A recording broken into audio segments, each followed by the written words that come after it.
Autonomic nervous system regulates many visceral functions. Well, how the two divisions of ANS do this? We will see in this video of physiology of ANS.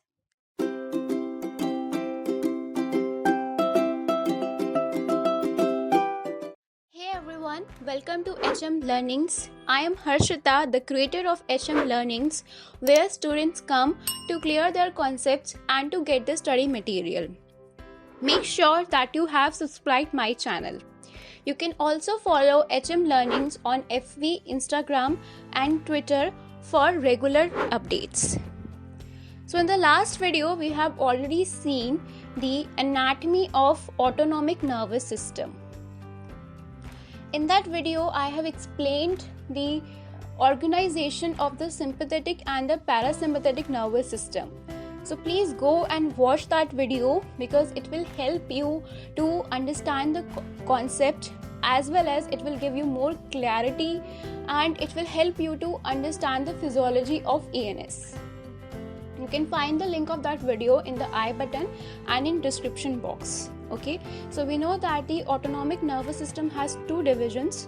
The parasympathetic division, which is shown here in this diagram on the left hand side, and the sympathetic division, which is on the right hand side.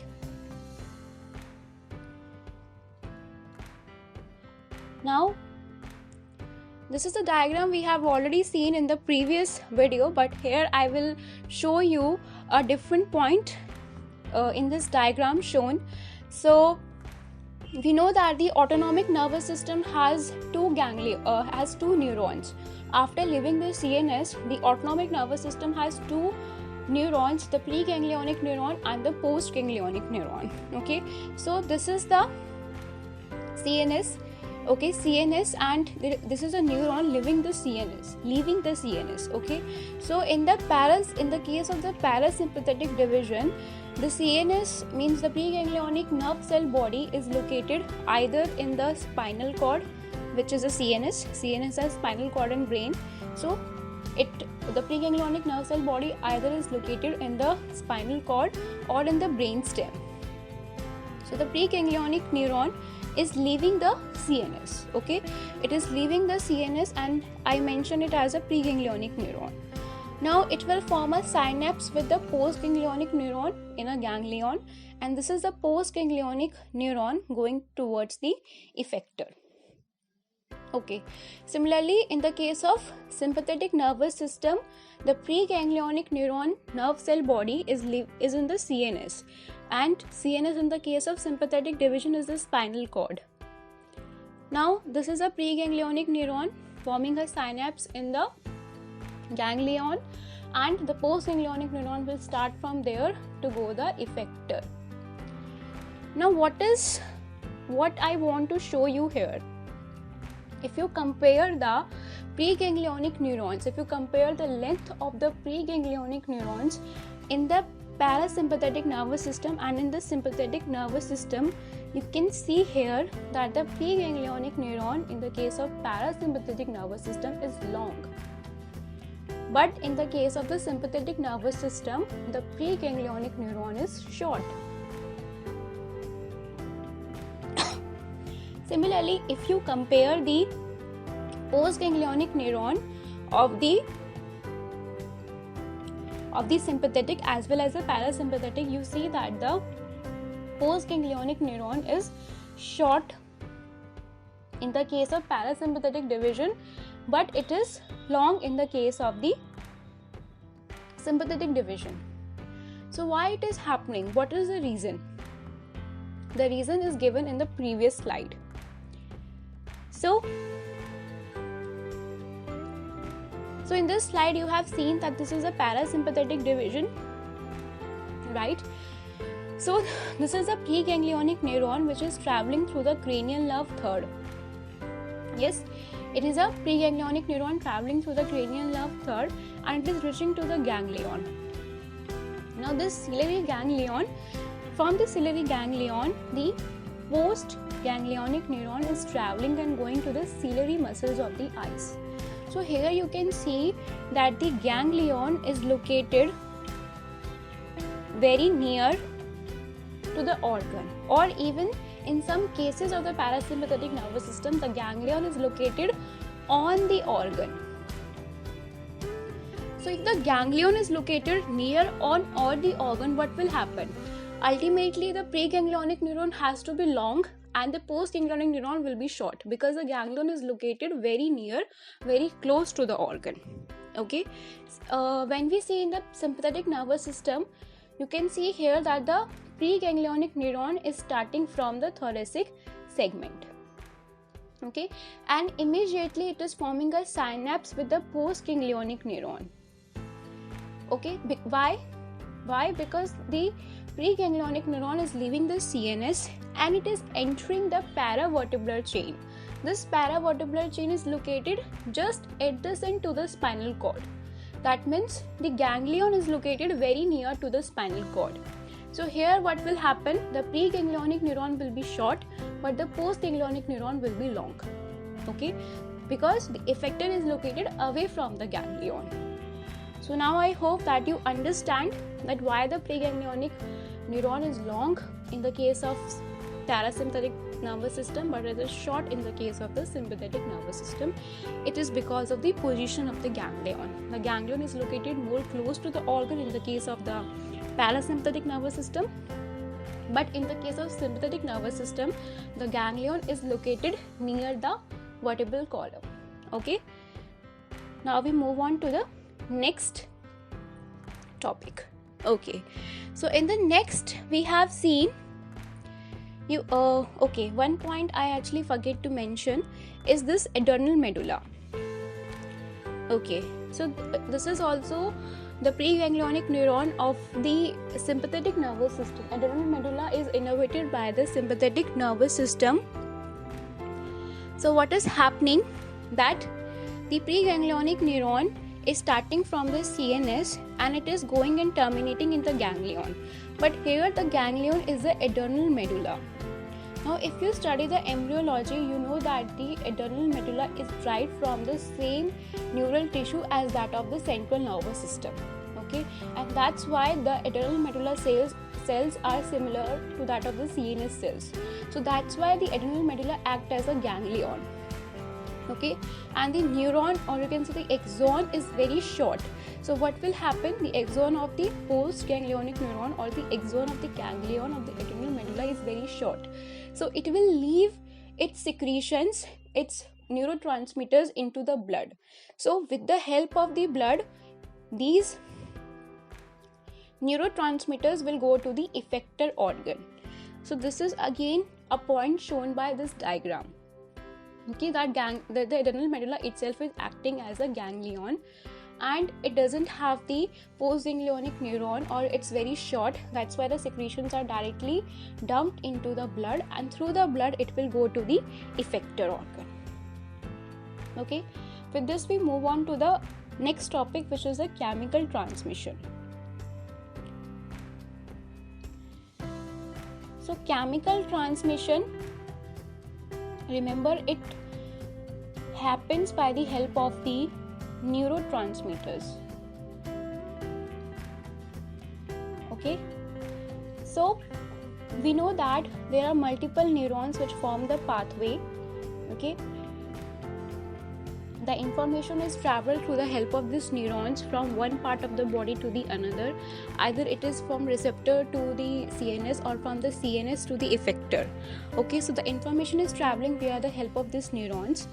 So the information is traveling within the neuron in the form of action potential. AP stands for action potential. But how the information travels from one neuron to the another? The information is traveling within the neuron. It is traveling in the form of action potential. But these neurons are actually arranged in a series. So the impulse has to travel from one neuron to the another also. But you can see there is a gap between these two neurons. There is a distance between these two neurons, and this is called as a synapse. So the information has to travel through this synapse. It has to pass this synapse to reach to the another neuron. So how does this takes place? So here the transmission, that is the information transmission, can take place by two methods. either there is a chemical transmission about which we will talk in this video, okay, and this occurs by the help of neurotransmitters. And the second type of the transmission is the electrical transmission. Okay, so within the neuron, the information is traveling via the help of the action potential, but from one neuron to the another neuron, there between the two neurons there is a gap, there is a space which is called as a synapse. The information has to pass through this synapse, and that information can either pass via the chemical transmission or via the electrical transmission. So when we talk about the autonomic nervous system, ANS, in the junctions of the autonomic nervous system or at the autonomic junctions, the transmission form is used. Which form of transmission is used? Chemical transmission is used. Why it is called as a chemical transmission? Because it involves the use of the chemicals called as a neurotransmitters. Neurotransmitters are nothing but the chemicals, and their name suggests that they are transmitting the information from one neuron to the another neuron. Okay, so if I zoom out this region, if I zoom out the ending of a neuron, we know we have studied already the parts of the neuron and the structure of it in the previous video of structure of neuron and its types. So please go and watch that video also for detailed discussion. That video contains a detailed discussion of the parts of the neuron. So I zoom out this axon terminal, and axon terminal has what? It has the synaptic knobs or the terminal buttons. These are the synaptic knobs or the terminal buttons. So what is happening? The action potential is reached at this part. The action potential is reached at the ends of the axon, or it reached at the synaptic knobs. Now this synaptic knobs contains the neurotransmitters. They are containing the vesicles which contains a neurotransmitter. Now when an action potential arrives, so in response to action potential, what happens? In response to action potential, there will be release of neurotransmitter. So the neurotransmitter will be released. It will be released where? It will be released in the synapse. Okay, this is axon, and another neuron is here. Okay, this is the dendrite of this neuron. Okay, so now this neurotransmitter is released. Now what will happen? This neurotransmitter will bind to receptor on the postsynaptic membrane or on the dendrite. So here will be the receptor, and to this receptor this neurotransmitter will bind, and it will trigger the changes in the postsynaptic membrane or in the dendrite. Again there will be generation of the action potential. Then when the action potential reaches at the nerve ending, there will be again the chemical transmission which occurs by the release of neurotransmitter. This neurotransmitter will bind to the receptor on dendrite, and so on it will happen. So this is how the chemical transmission takes place. Now what are these neurotransmitters? I already said that neurotransmitters are chemicals. So the next question arises, what are the neurotransmitters which are present in the autonomic nervous system? Okay, so the neurotransmitters in the case of the ANS, okay, so I will draw the parasympathetic on the left side and sympathetic on the right side. What are the neurotransmitters which are involved in the autonomic nervous system? Okay, so this is a preganglionic neuron leaving the CNS, forming a synapse with the postganglionic neuron in a ganglion, and then this postganglionic neuron will go to the effector. So there are two synapses here. Number one is between the preganglionic and the postganglionic neuron, and number two is between the postganglionic neuron and the effector. So within the neuron, the impulse transmission takes place in the form of action potential. Between two neurons, again there is a synapse. So here there will be involvement of the neurotransmitter, and here which neurotransmitter is involved? Acetylcholine. Okay, similarly this acetylcholine is released, it will bind to the receptor, and again within the neuron action potential generated. Okay, now action potential reach the axon terminal. Again there will be release of neurotransmitter. Which neurotransmitter here? Again the acetylcholine. ACH is a short form for the acetylcholine. Okay, so in the parasympathetic nervous system, only one neurotransmitter is there, which is the acetylcholine. Okay, then we look at the sympathetic nervous system. Preganglionic neuron leaving the CNS, forming a synapse with the postganglionic neuron, which is going to the effector. Okay, again there are two synapses between pre and post ganglionic neurons and between postganglionic neurons and the effector. So here the neurotransmitter is acetylcholine. Okay, and here the neurotransmitter will be norepinephrine. Okay, so in most of the cases of the sympathetic nervous system, the pattern is same. That is between the postganglionic neuron and the effector, it is a norepinephrine. But there are some exceptions. What are the exceptions? Preganglionic neuron forming a synapse with a postganglionic neuron and then goes to the sweat gland. In this case, what is happening?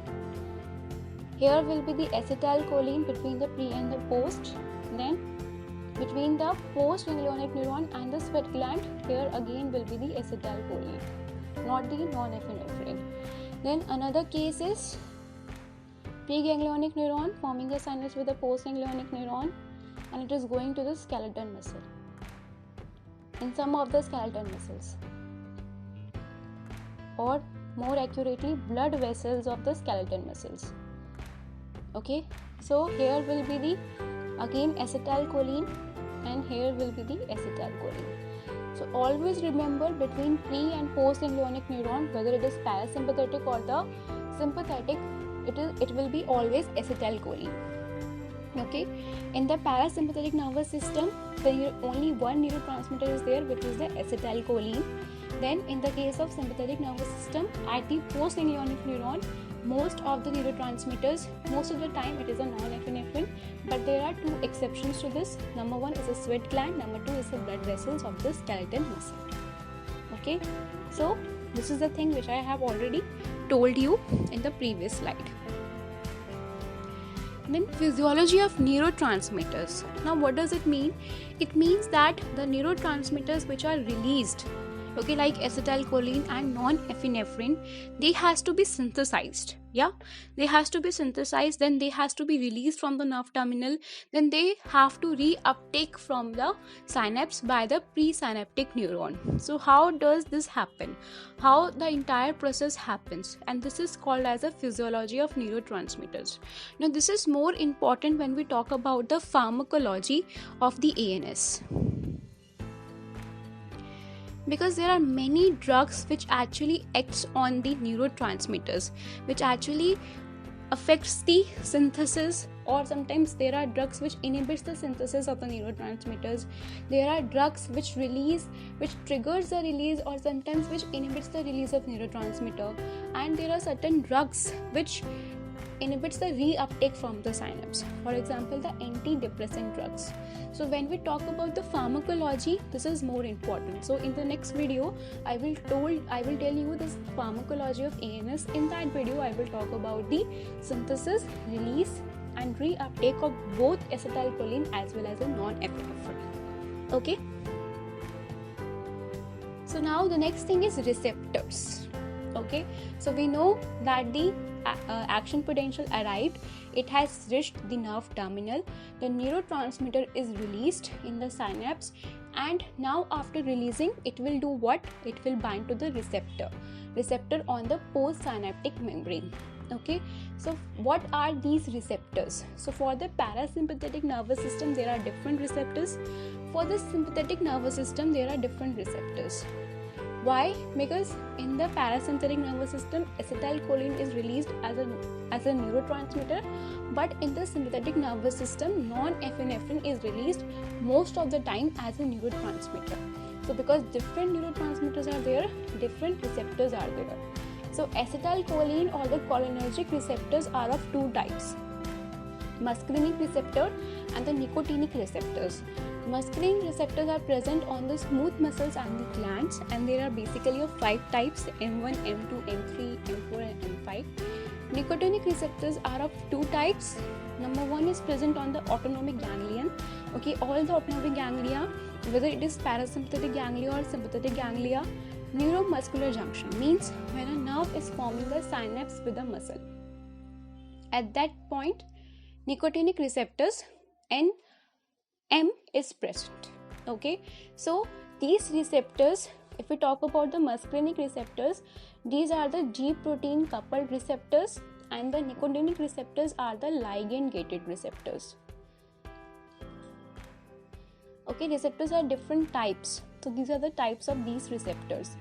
Okay, we talk about these things when we talk about the cell signaling. Okay, right now it is not possible for me to tell you what is G protein coupled receptor, what is ligand gated receptor. When we talk about the receptors, we do this thing there. Okay, then adrenergic receptors. So adrenergic receptors, or you can say the receptors to which the non-epinephrine or the epinephrine binds. Okay, so there are 2 types, alpha and beta. So alpha is further classified into alpha 1 and alpha 2. Okay, alpha 1 is located on the eyes and arterioles, alpha 2 is located on the pancreatic islets and nerve terminals. Then beta has beta 1, beta 2 and beta 3. Beta 1 is located on the heart and JG cells. Beta 2 is located on the bronchial smooth muscle. Beta 3 is located on the adipose tissues.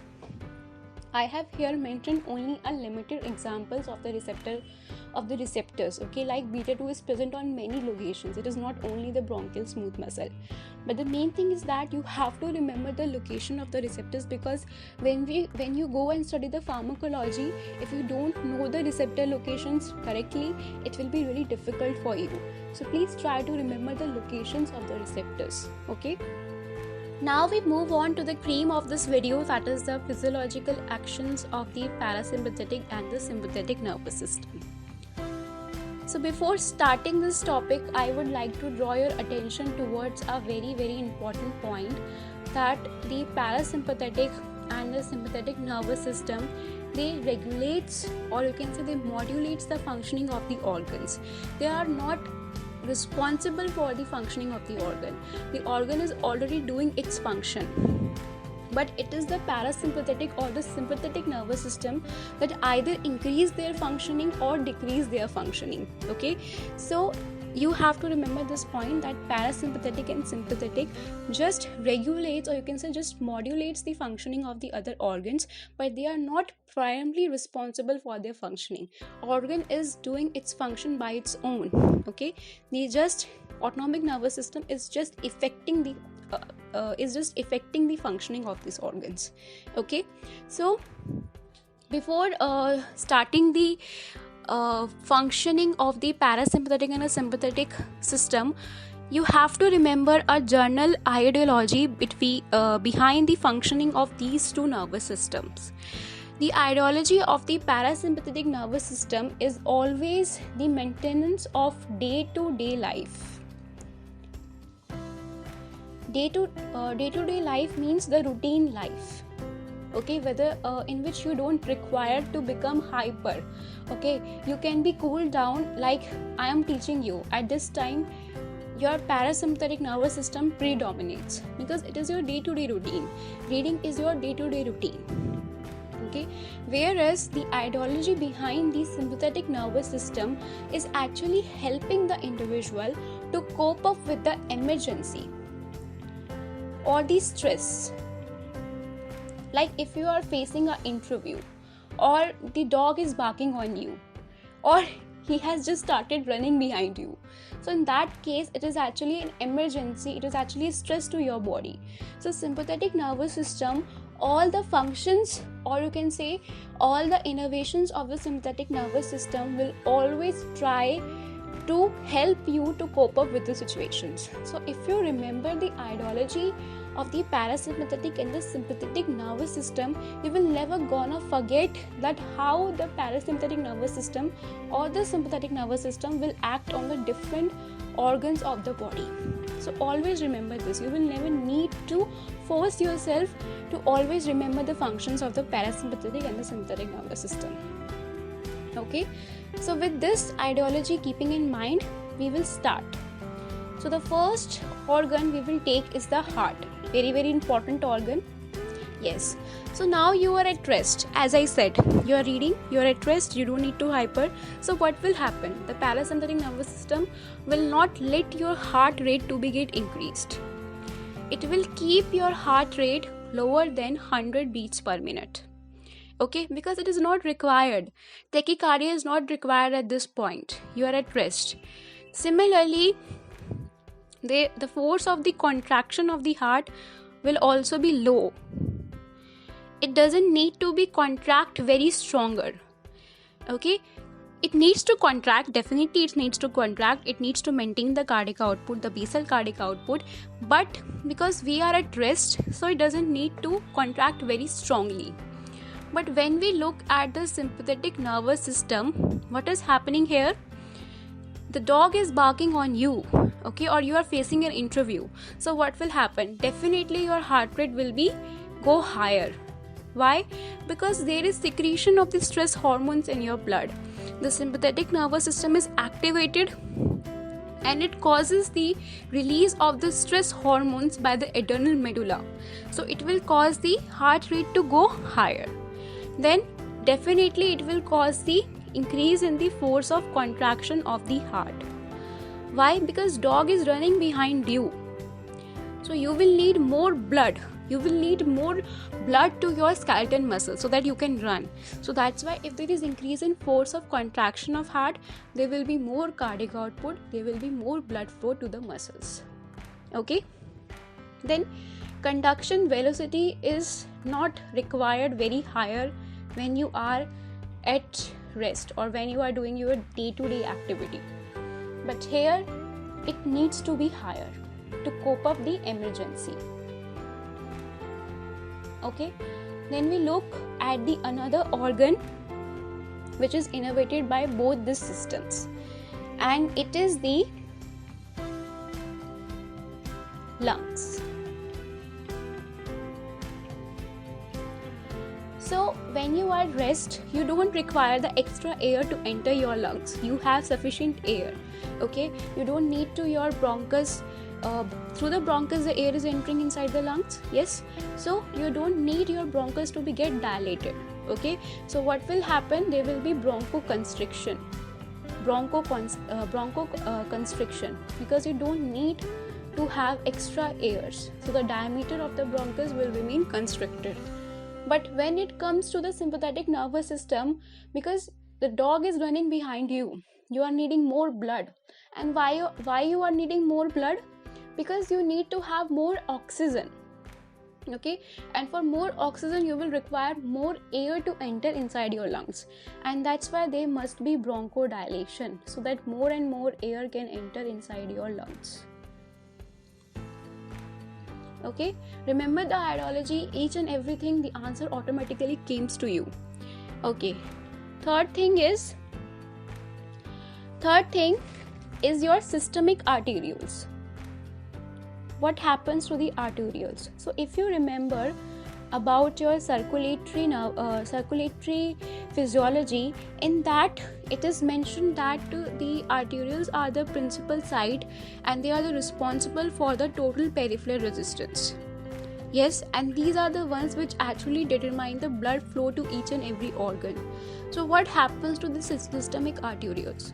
So we will study by taking the reasons, like systemic arterioles of the skeleton muscle. So what happens to the systemic arterioles, that is the arteries going to the skeleton muscle? So always remember that the parasympathetic nervous system doesn't require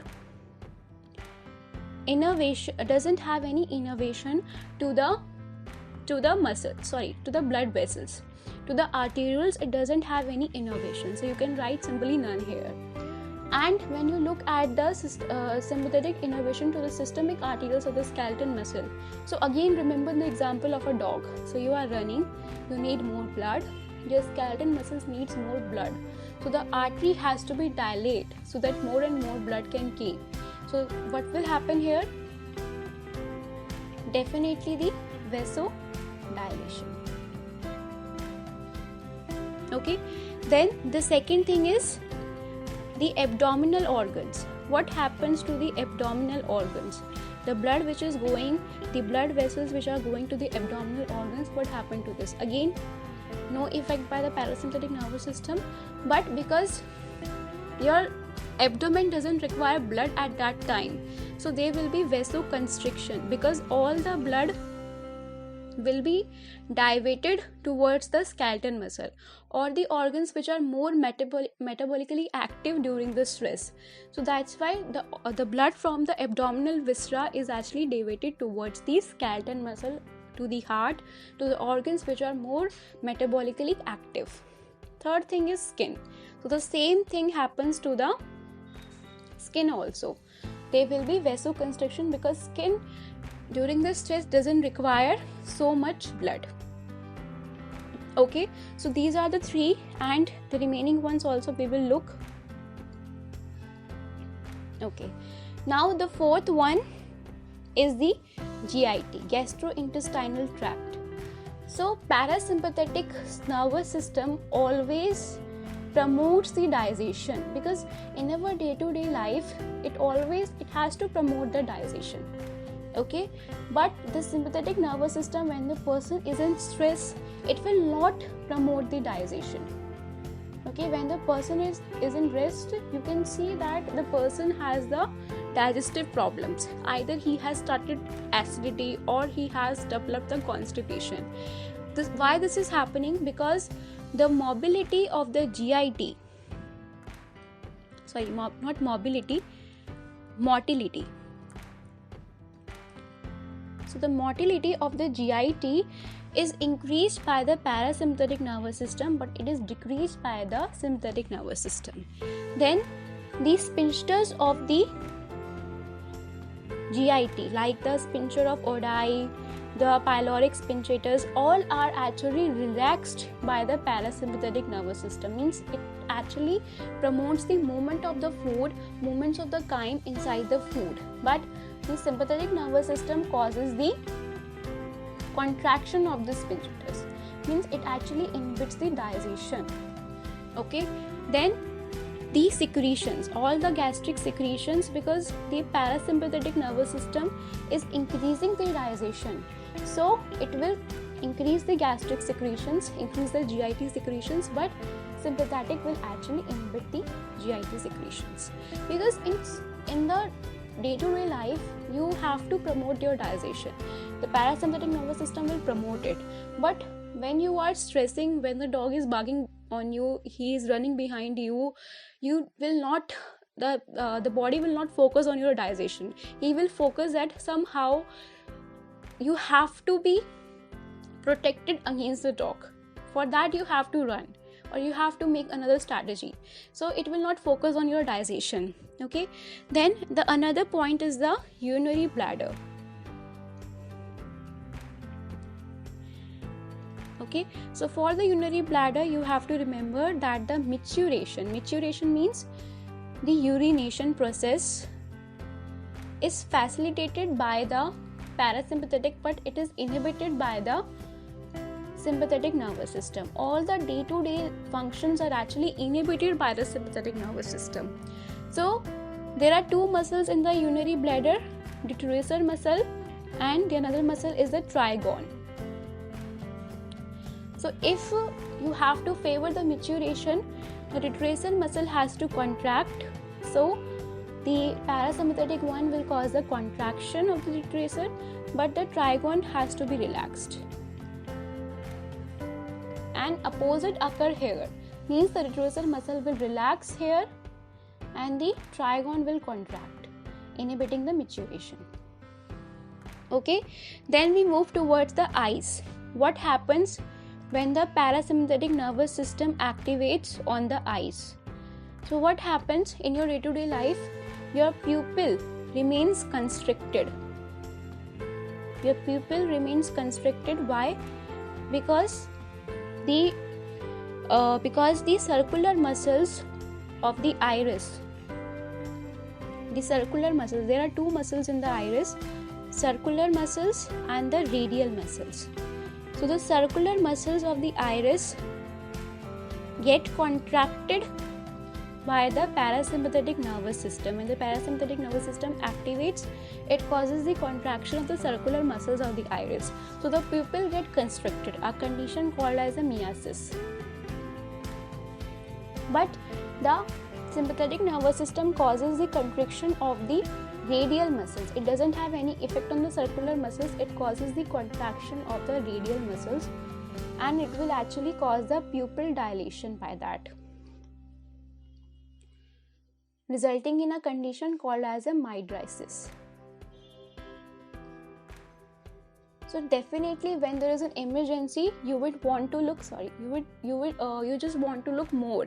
Okay, that's why more amount of light enters in your eyes. When you are surprised, when you are shocked and surprised are also the situations of stress. So at that time your eyes get widen up, your pupil gets dilated because of the contraction of the radial muscles of the iris by the sympathetic nervous system. Okay, then last point is the metabolism. What happens to the metabolism? Very important thing and a very genuine thing. Okay, so what happens to the metabolism? Definitely what is happening when a person is at stress, what will happen? He needs to have more glucose. He needs to have more glucose in the blood because he is running. So he is running or he is in the stress. So the body cells needs more food. Okay, there should be more free fatty acids because again the bodies need more nutrition when the person is at stress. Okay, so what will happen? Because the body needs more glucose and more free fatty acids, the parasympathetic nervous system will inhibit the secretion of the insulin.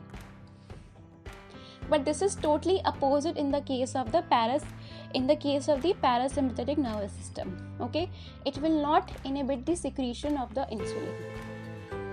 Understood? So as the insulin gets inhibited, the blood glucose level gets increased, the free fatty acids in the blood get increased, there will be more glycogenolysis. Okay, similarly on the adipose tissue, what will be the effect?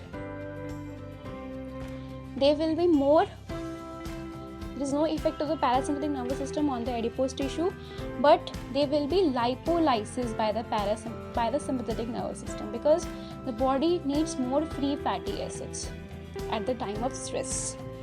Okay, then the next point is how it will act on the glands. So on the glands, what is the action? Parasympathetic nervous system always promotes the secretion of the glands, but the sympathetic nervous system doesn't promote the secretion of the glands except the sweat glands. You will feel sweaty when you are in stress. Okay, so except the sweat glands, it will decrease the secretion of all the glands in the body. Okay, so with this I hope that you are able to understand the basic ideology and you will be able to put it so that you will not need to cram the things and you don't need to force yourself to just remember the functioning of the sympathetic and the parasympathetic nervous system. So this is a table given in the Gyanon. Okay, it is showing the same thing which I have told you, that what is the action of parasympathetic and the sympathetic nervous system on the different parts of the body, and it also shows the type of the receptor. So I recommend you to learn the receptor type because it will help you in the pharmacology. Okay, this is again the same table. Okay, so as I promised you in the previous video of the autonomic nervous system anatomy, that I will provide you a table showing a difference between the somatomotor and the autonomic nervous system. So here it is. I hope that you read this table, and if you have any doubt you can ask me in the comment section. Please comment down that whether you like the video or not, so that I can improve my teaching skills, I can improve my videos. So if you comment, it will really help me to update myself. Okay, then The next table, as I promised, this shows a very basic difference between the parasympathetic and the sympathetic nervous system. So if a question came you for a 2 marks, you can easily write it, and if it is more marks question, you can write the differences which I shown you in the previous, like how the parasympathetic nervous system acts on the heart, how the sympathetic nervous system acts on the heart. Okay, so you can write that point and you can extend your answer. So with this, we reached to the end of the video. In the next video, I will show you the pharmacology of autonomic nervous system. In that video, I will put more focus on the synthesis, release and reuptake of the neurotransmitters and how the drugs modulate them. Then what are the diseases of the autonomic nervous system, like the Horner syndrome is mostly asked from you, so I will explain that syndrome also. So please like, share and comment on this video. Subscribe to HM Learnings. You can follow us on Facebook, Instagram and Twitter, because there I share the updates which will help you to rock your Viva, because they are commonly asked in your Vivas. So please follow us there also. So till then, keep learning.